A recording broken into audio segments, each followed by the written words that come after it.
টাঙ্গাইলের মধুপুর উপজেলাধীন চাপড়ি বহুমুখী গণ উচ্চ মাধ্যমিক বিদ্যালয়ের প্রাক্তন ছাত্রদের অ্যালামনাই অ্যাসোসিয়েশন কর্তৃক আয়োজিত পিঠা উৎসব ও পুনর্মিলনী অনুষ্ঠান অনুষ্ঠিত হয়েছে।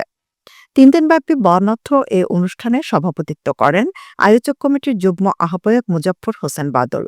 প্রধান অতিথি হিসেবে উপস্থিত ছিলেন উপজেলা নির্বাহী অফিসার জুবায়ের হোসেন। বৃহস্পতিবার ২৬ ডিসেম্বর বিকেলে প্রথম দিনের অনুষ্ঠানের শুভ উদ্বোধন করেন উপজেলা সহকারী কমিশনার ভূমি রিফাত আঞ্জুম পিয়া। এ সময় উপস্থিত ছিলেন অত্র বিদ্যালয়ের ভারপ্রাপ্ত অধ্যক্ষ বীর মুক্তিযোদ্ধা আব্দুস সামাদ তালুকদার, পিঠা উৎসবের আহ্বায়ক ইঞ্জিনিয়ার জুয়েল আহমেদ প্রমুখ। পিঠা উৎসব অনুষ্ঠানে স্টলগুলো সাজানো ছিল বিভিন্ন রকমের নানা সাজের পিঠার পসরায়। মুখরোচক স্বাদের এসব পিঠা খেতে স্টলগুলোতে ছিল সব বয়সের ছেলে মেয়েদের উপচে পড়া ভিড়।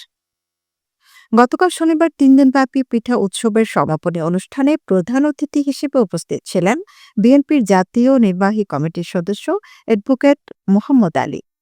দেশবরেণ্য শিল্পীদের গানের মধ্য দিয়ে পরিসমাপ্তি ঘটে বর্ণাঢ্য সাজে সজ্জিত এ মিলনমেলা ও পিঠা উৎসবের।